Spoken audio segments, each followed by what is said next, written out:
Hello. Moi. Thank you for allowing me to speak in English. My Finnish is not quite up to scratch yet. I'm working on it. But it's really great to be with you, and I am so excited about this event. The vision for this event, the theme, what you're talking about, these dreams. But what I want to say to you, you might have been listening to some of these dreams and thinking, yeah, but I don't have a dream. You know, I'm not sure, or maybe my dream is never going to happen. And I think you need to be assured today that the things that God puts in us, He will use for transformation of the whole earth. How God transforms our lives is never supposed to just stay with us. It goes on to be transformative of the whole world. And so if you're struggling to find a dream within you, what I'd say to you is get acquainted with God's dream. Get to know what God's dream, because His dream is huge and it is about transformation of the whole earth. And He wants you, each one of us, to join in with Him. That invitation is today and it is for every day. And so this whole conference is amazing, stirring up dreams within us. And these people who have put it on believe in you. They don't believe in your potential for the future, they believe in the potential for you now. 4,000 euros is a lot of money. That's how much they believe in your potential to transform the world today, not waiting until you're older. And I've spent the last 10 years talking to young people around the world about these things because you have the potential, the power, and the dreams to transform the world today. Don't ever forget that. But I'm here to tell you today that we are living in the best of times and we are living in the worst of times. So I have some good news and I have some bad news. So I'm going to need a little bit of audience participation. Is that okay? Yeah? Okay. I've got 2 people that are still awake over there. Excellent. Okay. If you're able to, I'd love you all to stand up. And I need you to imagine with me that you all represent the whole world. Okay? You represent the whole world 40 to 50 years ago. All right. I'm going to need all of you guys to sit down on this side. If you all sit down, that's great. So imagining that this is the world 40 to 50 years ago. Now, this is how many people were living in extreme poverty. All right, so that is living off the less than about $1.25 a day, which I think is about €1.20 a day. And so now I'm going to need the first half of you guys to sit down. So maybe the first 5, 6 rows? Is that about half? This is where I can't really see. That looks about right. Okay, so today, this is how many people are living in extreme poverty. So what has happened is we have halved the amount of people around the world living in extreme poverty. That is some pretty good news, right? Yeah? Yeah. Great, you're still with me. Okay, you guys at the back can sit down. That is exciting news. And I have a little graph to show you that. The graph just makes me, it is there, great. It just makes me feel intelligent. But this is a great trend. So the people living without safe water, child mortality rates are all going down, and that is really great news. There is the other story, though. What has happened in the same time is that we have increased the global greenhouse gas emissions more than has ever been recorded. So that graph doesn't look so great. And then there's one more graph that doesn't tell the great story either. So the amount of biodiversity that there is in the world, so that is all plant life and animal life that keeps our ecosystems going, that has also been halved in the last 40 to 50 years. So there's some great news and there is some bad news. So our economic growth that has lifted all these people out of poverty, you guys here that were in poverty, has lifted those out of poverty, but we have done so at the cost of our environmental sustainability. That is not great news. Now, I just need to pause for a little minute and offer a confession. Is that all right? So I'm probably most known for speaking about issues of the environment and sustainability and God's care for creation. Now, I wasn't always convinced of this. I really wasn't. So before I started working for Tear Fund, I thought, I went to church and I wanted to hear about my relationship with God. And some people came and they talked about the environment. And in fact, I came away, I was so unconvinced that this was important. I left church that morning and I thought to myself, you've just wasted 40 minutes of my life. Like, why have you talked to me about the environment? I come to church to hear about my relationship with God. What has the environment got to do with that? And like I said, I am slightly, it's a confession, I'm ashamed of that. I didn't know. Nobody told me that it was really important for my relationship with God to have a good relationship with the environment. So then I started working for Tear Fund. So Tear Fund is a Christian relief and development charity, and we work all around the world in the poorest nations. Now, I knew that God cared passionately about people living in poverty. I knew that the Bible told me that God wanted to see injustice end. And he wanted me to join in with him. That's a part of his dream. His great, huge dream that we're invited into is about alleviating poverty and ending injustice. And he asks us to join in with it. And what I began to understand when I started working at Tear Fund was that the environment has a big impact on people living in poverty, a negative impact on them. And I was talking to a colleague just recently. He just came back from West Africa. And he spoke to an older guy in the community, a farmer. And the man said, when I was younger, when I was a child, I remember that we would have a drought maybe every 10 years. So we knew that was going to happen and we could prepare for it. And he said, then I remember it changed to maybe every 5 years. And so that was okay, but it was a bit harder to prepare for. And then it changed to every 2 to 3 years. And now it's actually every 1 to 2 years they get drought. So this community that before they could prepare, they could stock up enough crops to sustain themselves, are now unable to because the environment was undermining them. And these stories made me rethink my relationship with the environment. And as I began to learn and understand the impact that we have in the West, I had to rethink my understanding of the gospel and my theology around this stuff. And what I began to realize, now you'll have to forgive my artistic skills, they're maybe not the best, but I'm just going to draw a little picture of myself here. Do you have that? Oh dear, it's not a very good stick man of me, is it? So this is me.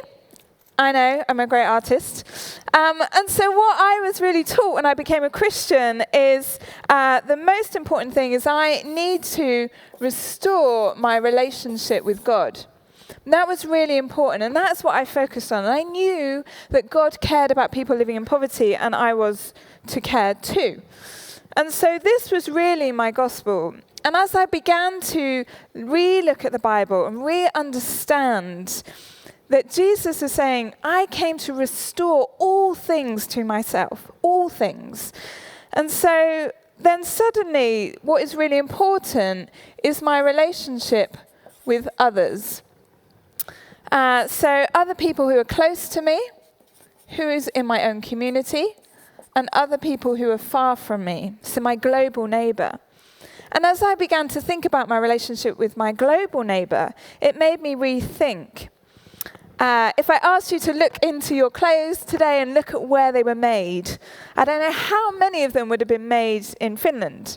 Certainly in the UK, you can't buy many clothes made in the UK. They're made in Bangladesh or China or Vietnam or somewhere else.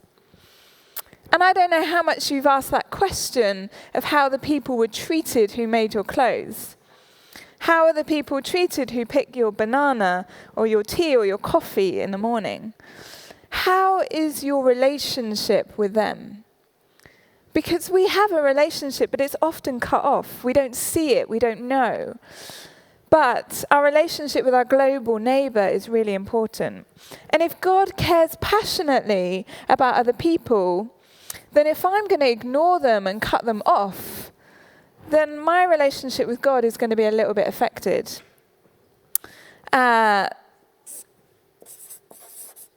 What I've also understood is that my relationship with myself is really important.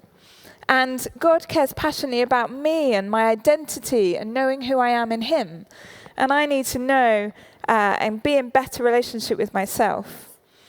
I think that the relationship that is talked least about in church is our relationship with creation. And so God created this incredible earth.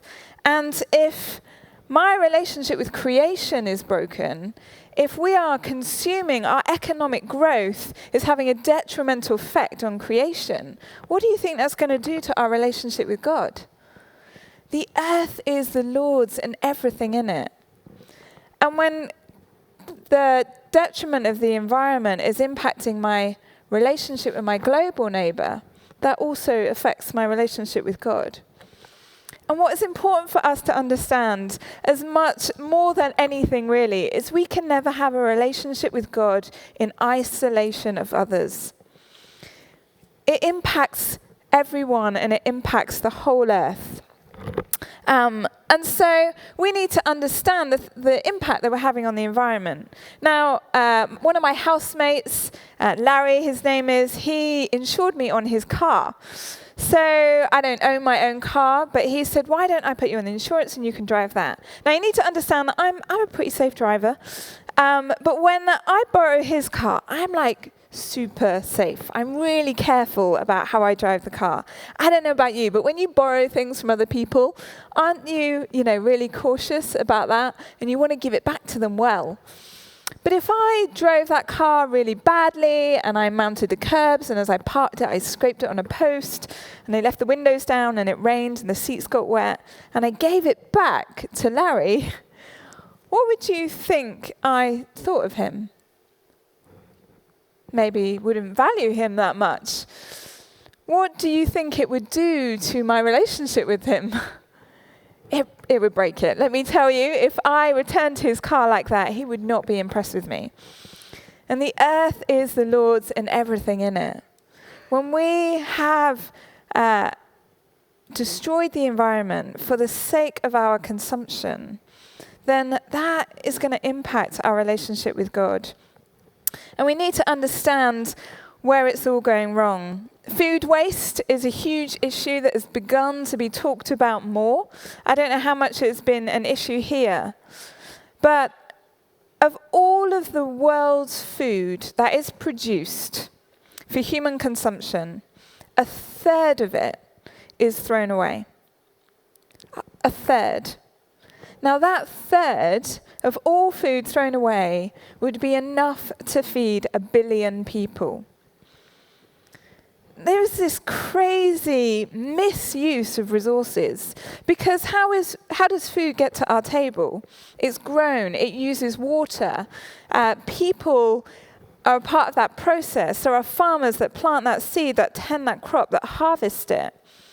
Some of them don't get paid because that food is just thrown away before it even gets to our supermarkets. It's a huge issue of food waste. The fashion industry, that fast fashion, there are constantly new clothes in our shop. And we need to rethink that. In the UK alone, every 10 minutes, we throw away 10,000 garments. Isn't that a crazy stat? 7 tons worth of clothing is thrown away every 10 minutes. In the US, every 5 minutes, there are 2 million plastic water bottles thrown away. Most are never recycled. And this is the impact that we're having globally on the environment. And we need to rethink how that is happening. This kind of system was designed for us. And there is an economist called Victor Lebow, and he was writing in the 1950s. And he said this is really how he designed it to be. And in order to boost the economy, he would design our economy like this. So he says that our enormously productive economy demands that we make consumption our way of life, that we convert the buying and use of goods into rituals, that we seek our spiritual satisfaction, our ego satisfaction in consumption. We need things consumed, burned up, replaced, and discarded at an ever-accelerating rate. Written in the 1950s. He uses our language of faith. He talks about spirituality. He talks about rituals.